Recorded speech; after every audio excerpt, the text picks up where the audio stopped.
الذين أنعمت عليهم غير المغضوب عليهم ولا الضالين. اللهم صل على سيدنا مولانا محمد وعلى آل سيدنا مولانا محمد وصحابة سيدنا مولانا محمد وبارك اللهم على السلام عليكم ورحمة الله وبركاته. I'm addressing all of you all today, and it's a very sad occasion because of some very unfortunate situations which have been occurring, but it's come the time that we have to draw some lines here. On May 15th, 2021, our beloved Murshid Kamil passed away, and it left the entire community and the entire family grieving and sad, and that grief continues, and many things that happened at that time till now. Because of the situation, the sensitivity of it, and because of the grief that everyone has been enduring, I've been exceptionally patient and tolerant with oppressions and atrocities which have been committed against myself, and I've not said anything about it. I've urged everyone in the community to mind their business and stay out of the family business, and this has gone on for some time. The first thing I want to say is that there's no doubt about, and there has never been any doubt about, love and respect for Ahmadiyya, and there are many numerous hadith, which we all are very well aware of, in which Rasul urges his ummah to respect the Ahlul Bayt, to love his Ahlul Bayt, and there's no doubt about that. There has never been any doubt about it, and there's never been any controversy in terms of the administration of TMOA or other members of TMOA disrespecting Ahlul Bayt. But one thing I have to remind everyone is that when we think of Shadi's family, we think of his children and his wives and his grandchildren. Alhamdulillah, Shadi has 13 children. He left behind 13 children and 3 wives. And the respect which is shown must be according to every member, not only of Shadi's family, but of all of the Ahlul Bayt in the Ummah. That being said, I want to clarify a few things and make some things very clear for everyone, even though I know that most of you have been on social media and have been watching YouTube videos and, watching this drama or saga as it unfolds for whatever reason. And so a lot of things you're aware of and a lot of things you're not, because I've never made a public statement about these things, but then now I'm forced to make the statement and to mention these things. I don't want to get into too much detail. I'm not going to get into too much detail, but some of the criminal behavior of Sayyid Mudassir Jilani, such as breaking into my shop and throwing the things out, or shooting at the gate of the house in which I was residing, which is 18B Upper Mall, Myanmar, or forcibly removing my children's property from the Myanmar house, these types of things. These have been going on over the past year and a half. All of this has been tolerated. And Allah knows there's a lot that I can tolerate, a lot that I have tolerated, a lot that I can continue to tolerate. But the reason why a line has to be drawn now is because this is not a matter of my personal belongings or my personal property.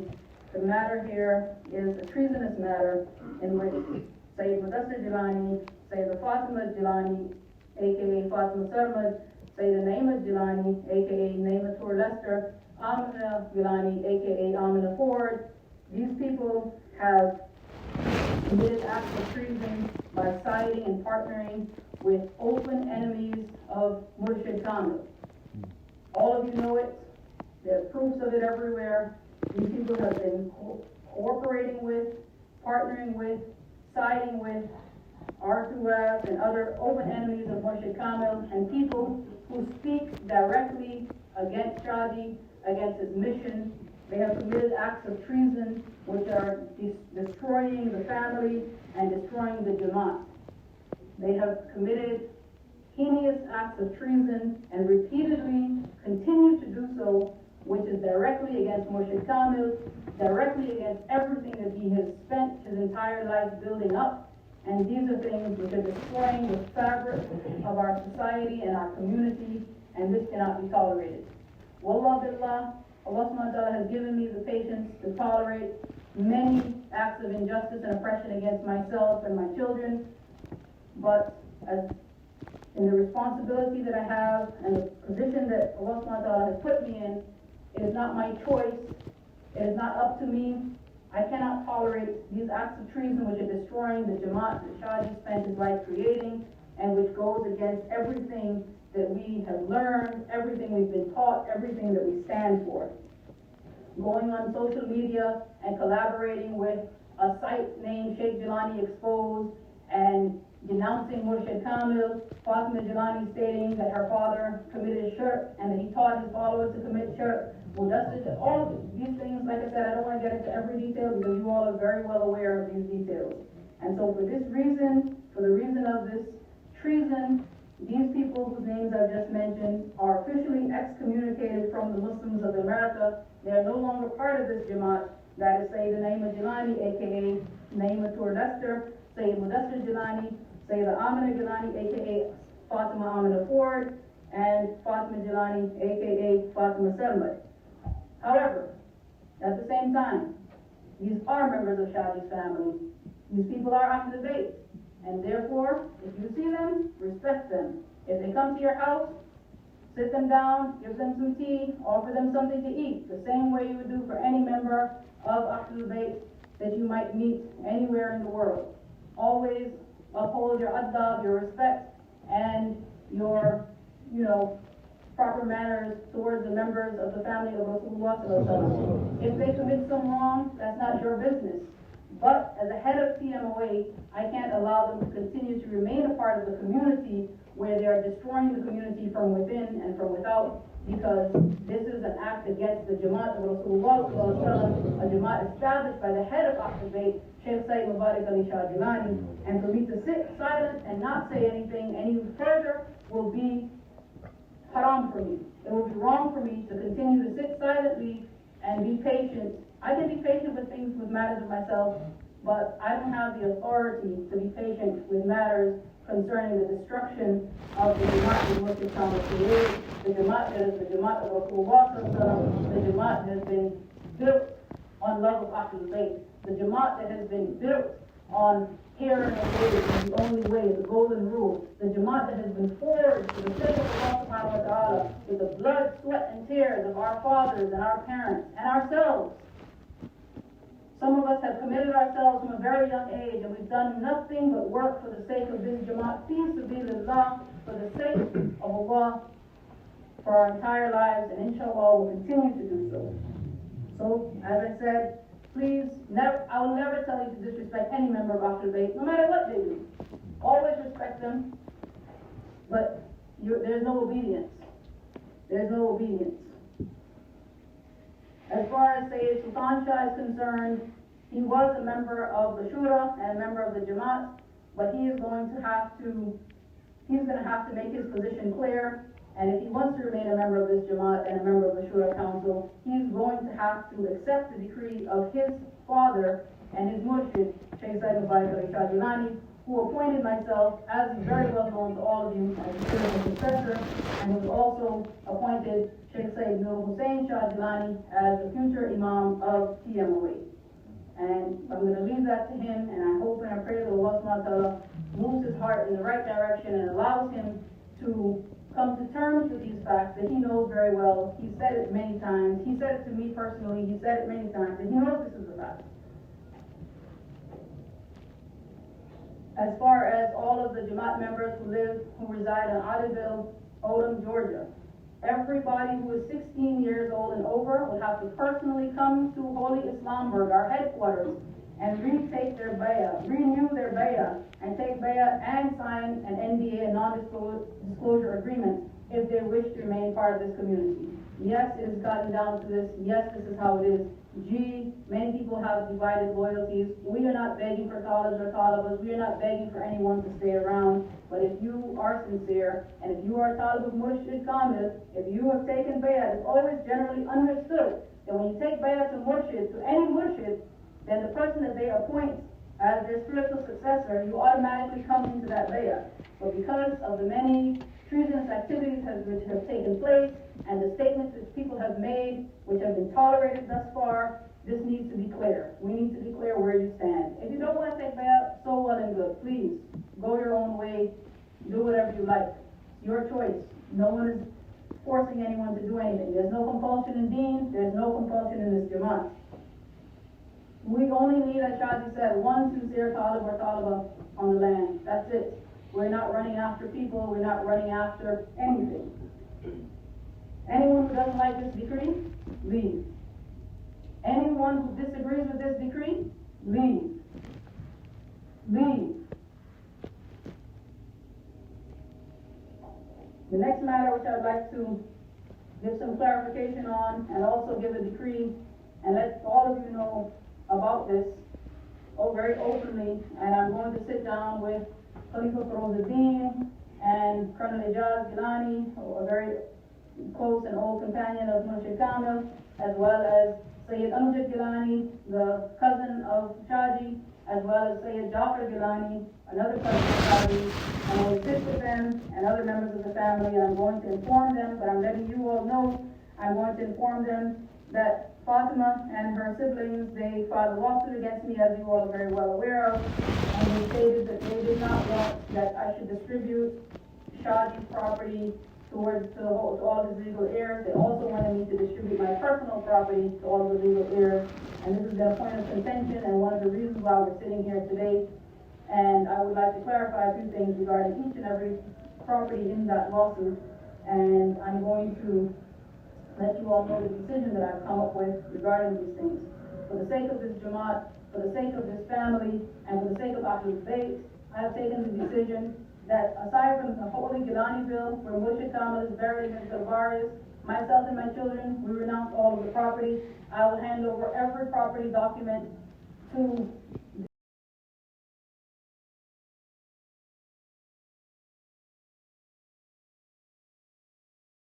children. We renounce all of the property. I will hand over every property document to the rest of the family who've been fighting over these things, and they can do whatever they like with it. They can divide it, distribute it, however they want to do, whatever they want to do with it. We never came here for property. We never came here for money. We never came here for gold. We came here, wallah billah, fi sabilillah, and for no other reason but to dedicate our lives for the sake of Allah subhanahu wa ta'ala, and to uphold the mission, and to spread the mission, and to carry on the mission of Sheikh Sayyid Mubarak Ali Shah Jilani. I pledged my allegiance to Murshid Kamil when I was 14 years old, and I never turned back, and may Allah allow me to never turn back. This is my goal in life. This has been my goal. This will always, inshallah, be my goal. I don't need property. I don't need talibs and talibas. I don't need money. I have my Allah, and I have the love and acceptance of Rasulullah sallallahu alaihi wasallam. Because even though people want to start calling me by my maiden name and don't want to call me by my proper name, they don't have to accept me. Because Rasulullah came to me personally to welcome me to his family. And Rasulullah accepts me. So with his acceptance, I'm very happy. I don't need anyone else's acceptance. This young man here, wallah billah, Rasulullah also accepted him and appointed him as he's appointed him. So we don't need anything else. We don't need anyone else. We don't need anything. Alhamdulillah, my daughter, Sayyida Hajra Gilani, she's on the same page, and may Allah subhanahu wa ta'ala keep her steadfast and protect her from the evil of those who are plotting against her and us, and keep us together, keep us united under the shade of his love and his rahmah. So the first property which I would like to mention is the 18B Upper Mall Myanmar house, in which we lived for 20 plus years. My children were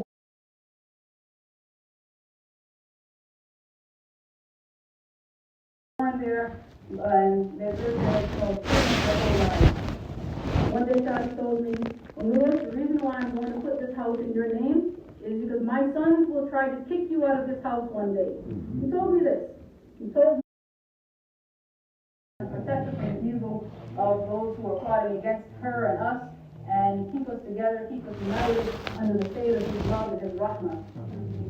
So the first property which I would like to mention is the 18B Upper Mall Myanmar house, in which we lived for 20 plus years. My children were born there, and they've lived there for their whole lives. One day Shadi told me, Umm Nur, the reason why I'm going to put this house in your name is because my sons will try to kick you out of this house one day. He told me this. He told me this. And I said, Shadi, please, I don't want to talk about it. He said, no, you should know. You should know. My sons, they will try to kick you out of this house one day. So, SubhanAllah. What's happened? That's happened. And Wow. so that house, you know, this is some ancestral property, and there is a sale deed in my name for that house. And I have that, that was the first property document which I'll be submitting to these people. They can do whatever they like with it. However, I'm going to make it clear that Moshe Kama said that Shafat's portion belongs to him, Ali's portion belongs to him. Mudassar has 3 bedrooms upstairs. Hamza has 1 bedroom upstairs. Nur and Hajar have their rooms upstairs as well. And Sultan has some rooms upstairs. And the lower portion of the house only belongs to myself, Sultan, Nur Hussein, Hajar, and Hamza Gilani. And Shadi made it very clear, he said to many times to his administrators that the back of the house, which is the Zavia and the sitting room and that and his bedroom, these will always belong with the Jamaat, and these will always be with the Jamaat as the Zavia. But at this time, we are giving this up for the sake of this Jamaat, for the sake of the family, for the sake of Ahlul Bayt, and because we have no love for anything but Allah. We have love for nothing but Rasulullah. We have love for nothing but Moshe Kamil. We don't need property, we don't need money, we don't need gold.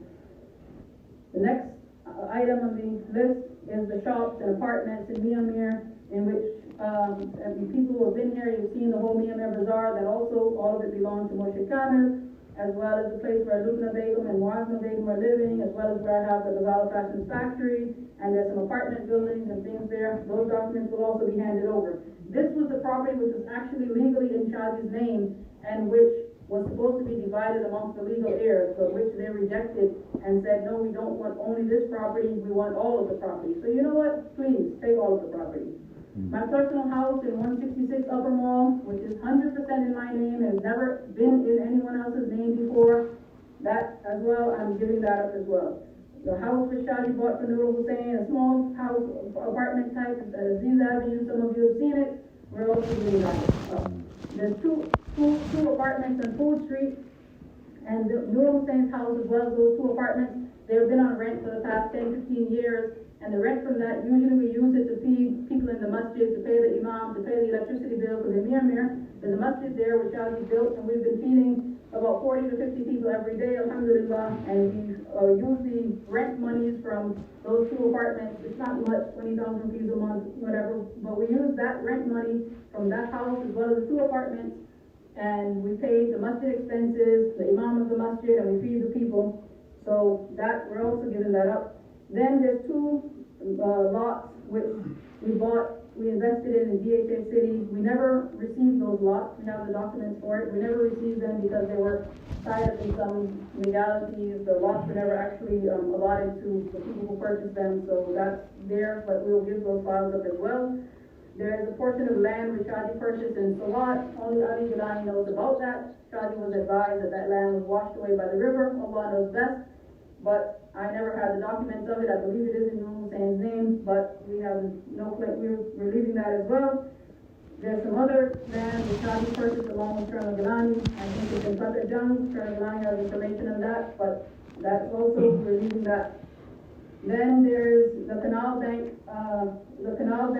apartment, which actually Shadi transferred from Sultan Shah's name into my name, and told me that the reason he's transferring this into my name is because he wanted to give it to Nurullah and Abdul Qadir when they got older, and he didn't know how long he was going to be around, so he wanted to make sure that he left something to them. So that is in my name, and I'm going to hand over the document to Ibrahim as a caretaker for Abdul Qadir and her sons, and they can decide whatever they would like to do with it. If they want me to transfer it into anyone's name, I'm very willing to do that. Or if they want to keep collecting the rent from it, that's fine, however they would like to proceed with that, because I don't have the authority to give that up, because it doesn't belong to me, and it actually belongs to these young orphans.